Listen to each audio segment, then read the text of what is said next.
সুজাতা, তাহলে তো একটা কথা বলতেই হচ্ছে যে তুমি যেহেতু বর্ধমানের বাসিন্দা এবং বর্ধমানকে তুমি খুব ভালো করেই চেনো, এবং তুমি যে কারণগুলো এই মুহূর্তে আমাদের দর্শকদের সামনে তুলে ধরলে, তাহলে একটা কথা কিন্তু বলতেই হচ্ছে, বর্ধমানকে কি তাহলে সেফ জোন হিসেবে ব্যবহার করছেন এই পাকিস্তান, নেপাল, এই সমস্ত জায়গার যারা আততায়ী বা যারা জিহাদি কার্যকলাপের সঙ্গে যুক্ত সেই সমস্ত ব্যক্তিরা?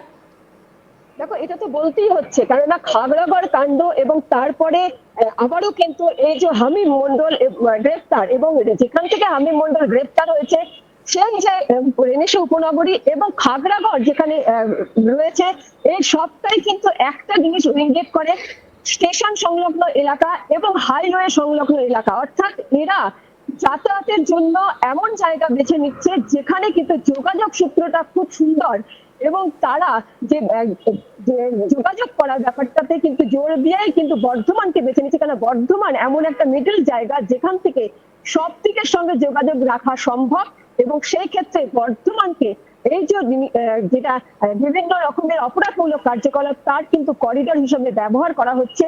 এক্ষেত্রে আবারও কিন্তু পুলিশের যে গাফিলতি সেটাও কিন্তু উঠে আসছে, এমনটা বলাও যায়। একই সঙ্গে এটাও বলা যায় যে পুলিশের সক্রিয়তার জেরেই কিন্তু হামিম মন্ডলের গ্রেফতারি হয়েছে, এটাও কিন্তু বলতেই হয়। আমি একবারে শেষ প্রশ্ন সুজাতা তোমার কাছে করতে চাই। বর্ধমান আমরা সাধারণভাবে জানি যে একটা সংখ্যালঘু অধ্যুষিত এলাকা হিসাবে পরিচিত এলাকাতে, তার আড়ালে কি এই ধরনের কাজ কারবার করা অনেকটা সুবিধা? কারণ বর্ধমানের টোটাল যারা মানুষজন তাদেরকে যদি আমি 100 ধরি, এবং সেখানে প্রায় 65% কিন্তু মুসলিম কমিউনিটির, তার জন্য কি এইভাবে এই কার্যকলাপ করাকে অনেকটাই সুবিধা হচ্ছে? দেখো, বর্ধমান শুধুমাত্র মুসলিম নয়, হিন্দু মুসলিমের সমন্বিত একটা জেলা, এবং এই পূর্ব বর্ধমান জেলা বা বর্ধমান শহর, এখানে কিন্তু কোন রকম হিন্দু মুসলিম এরকম ব্যাপার নয়। কিন্তু হ্যাঁ, এখানে মানুষ প্রচন্ড রকমের শান্তিপ্রিয়। এখানে সব জায়গায় যখন কোনো না কোনো একটা সংঘর্ষের ঘটনা সামনে আসে, জাতিগত সংসার ঘটনা সামনে আসে, সেক্ষেত্রে কিন্তু বর্ধমানে এখনো পর্যন্ত সেরকম কোন রকম ঘটনাকে সামনে আসতে দেয়নি। বর্তমানে কিন্তু সকলেই সমন্বয় ভাবে বসবাস করে, এবং সেখান থেকেই কিন্তু এটাকে হয়তো কেউ ব্যবহার করছে যে বর্ধমানকে একটা করিডোর হিসেবে ব্যবহার, যেখানে মানুষ কেউ কাউকে কোন রকম সন্দেহের চোখে দেখে না। সেক্ষেত্রে বর্ধমান একটা সুন্দর জায়গা যেখান থেকে কার্যকলাপ চালানো যায়, যেটা নিজের মতো কাজ করতে পারবে এবং যেটা আবারও বলছি যে বর্ধমান একটা মিডল জায়গা যেখান থেকে কিন্তু যোগাযোগ, অর্থাৎ এখানে কোনো অপরাধ করে চলে যাওয়ার ক্ষেত্রে একটা ভালো জায়গা, ভালো একটা করিডোর, সেক্ষেত্রেও কিন্তু বর্ধমানকে কাজে লাগানো হচ্ছে, এমনটা বলা যায়।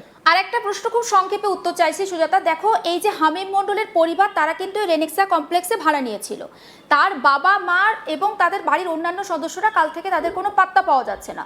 তারা তো আদতে এই হাওড়ার পিলখানা সংলগ্ন এলাকাতে থাকতেন এতদিন পর্যন্ত। সেখানে ভাড়া নিয়ে তারা মূলত কি কাজ করতেন? সেখানে তাদের সোর্স অফ ইনকামটা কি ছিল? দেখো, হামিদের যে বাবা রয়েছেন তিনি কিন্তু ওখানে একটি কোম্পানিতে কাজ করতেন, তারপরে এমনটাই জানা যাচ্ছে। আর তিনি পাশাপাশি একটা ব্যবসা তৈরি করেছিলেন, বারকোডের ব্যবসা, এবং সেখানেই হামিম কিন্তু পড়াশোনার পর বাবাকে সাহায্য করতো। এমনটাই কিন্তু তার যে মন্তেশ্বরে তার যে পরিবার রয়েছে, তার যে দাদু রয়েছে, তার যে কাকা রয়েছে, তার কাছ থেকে জানা যাচ্ছে। এদিকে রেনের সাথে কিন্তু এই রেনেশা উপনগরীতে তার আর এক কাকা থাকে, যিনি কিন্তু বাপুল মন্ডল, তিনি কিন্তু পরিচয় করিয়ে দিয়েছিলেন ওই ব্রোকারের সঙ্গে যে তার একজন ভাই রয়েছে কলকাতায়, তিনি বর্ধমানে এসে থাকতে চান, তার জন্য একটা ফ্ল্যাটের ব্যবস্থা করে দিতে হবে। এবং এই যে আলী, সে কিন্তু এই ফ্ল্যাট দেখে দিয়েছিল। এখনো পর্যন্ত এটুকুনি তথ্য কিন্তু উঠে এসেছে।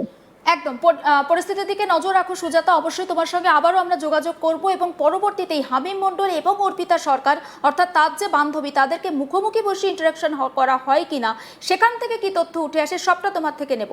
আপাতত ধন্যবাদ। আমি আর কে স্যারের সঙ্গে একটু কথা বলবো। স্যার, আমরা কথা বলছিলাম আমাদের বর্ধমানের কালিক সুজাতা মেহরার সঙ্গে। সুজাতা অনেকগুলো রিজন তুলে ধরলো। বর্ধমানটা ভৌগোলিক দিক থেকে আমরা এতদিন জানতাম যে মালদা ভৌগোলিক দিক থেকে এমন একটা জায়গায় অবস্থিত যে জঙ্গিদের একেবারে সেফ করিডর। এখন দেখছি আমরা নতুন আর একটা রাজ্যের নাম যোগ হলো, বর্ধমান।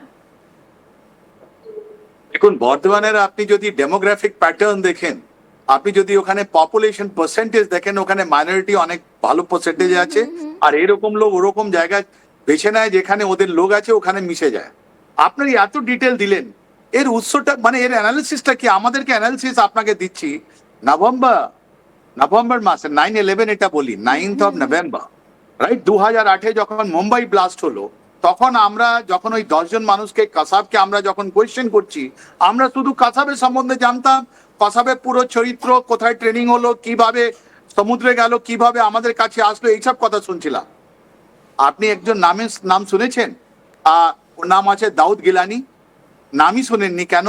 আমেরিকাতে মানে আমেরিকা যেখানে সবগুলো জিনিস এত কঠিন আছে, দাউদ গিলানি হয়ে গেলেন David Coleman Headley. David Coleman Headley একজন আমেরিকান মা আর বাবা পাকিস্তানি ছিলেন। উনি লস্করের তয়বা যতগুলো সার্ভে করা হলো, উনি ডেভিড কোলম্যান হেডলি আর দাউদ গিলানি, উনি মুম্বাইতে এসে পুরো টার্গেট দেখে গেলেন, পুরো ম্যাপিং করলেন, তারপরে আপনার লস্কর তয়বা এন্ড আইএসআই কে দিলেন, রাইট? এত সহজ নয়। আপনি একটা ন্যারেটিভ বলতে পারেন কি আচ্ছা কি করে এই জায়গা আসলো। আপনি জানেন ডেভিড কোলম্যান হ্যাডলি মুম্বাইতে এসে কি করলো? আপনার জেনে আশ্চর্য হবে। যতগুলো বড় বড় হোটেলে থেকেছে, বিদেশের কাছে ফাইন্যান্স ছিল। আর একজন লোক আরো আছে পাকিস্তান আর্মি, ক্যাপ্টেন তসাবুর রানা আমেরিকাতে একটা আপনার ট্রাভেল এজেন্সি চালাতো। ও তো ধরা পড়েছে, এখন আমাদের জেলে আছে। আমরা তো সময় ধরতে পারিনি, আমরা তো ছিলাম ওখানে, আমি ইনভেস্টিগেট করছিলাম। আমরা এই মুম্বাই বম ব্লাস্ট 9/11 যেটা আমরা বলি 2008-এ, আমরা তো কিছু ধরতে পারিনি ও সময়। তাহলে আপনি কি করে ধরবেন? এটা লেয়ার, এটা খুবই সেল। মানে ওরা বলছে যে তুমি যে তোমার যে কথা আছে, তোমাকে আমরা কি টাস্ক দিয়েছি, এই যে সন্ত্রাসী সংগঠনগুলো যেটা কথা বলছি আমি, ওরা বলে দিয়ে থাকে যে তুমি অন্য লোককে তুমি বলবে না কি তুমি কি করছো, নিজে তুমি যার সঙ্গে থাকছো একটা ফ্ল্যাটে যে বা রুমে এখানে থাকছো, কোনোদিন বলো না। তো এই রকম জিনিসে আপনি ভাবছেন আমাদের ইন্টেলিজেন্স এজেন্সি বা আমাদের ওয়েস্ট বেঙ্গল পুলিশের কাছে কোনো এরকম আছে, ট্রেনিং আছে, বা ওদের কাছে কোনো রিসোর্স আছে যে এরকম লোক যারা নিজের পহচান বদলি করে, নিজের সবাই কিছু ব্যাকগ্রাউন্ড বদলি করে আপনার মাটিতে ঢুকে পড়বে আর আপনি ধরে নেবেন? আমরা তো ধরতে পারিনি, এত বছর লেগেছে।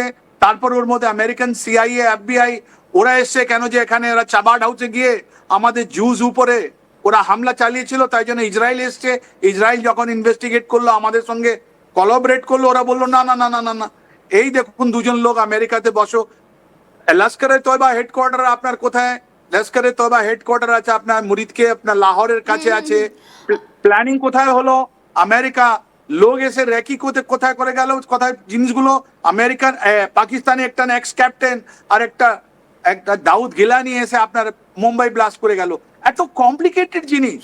আমাদের পশ্চিমবঙ্গ যেটা আছে এখন, আমরা 5th জেনারেশন ওয়ারফেয়ার যেটা আমরা বলছি, সিমেট্রিক ওয়ারফেয়ার, হাইব্রিড ওয়ারফেয়ার যেটা আমরা বলছি,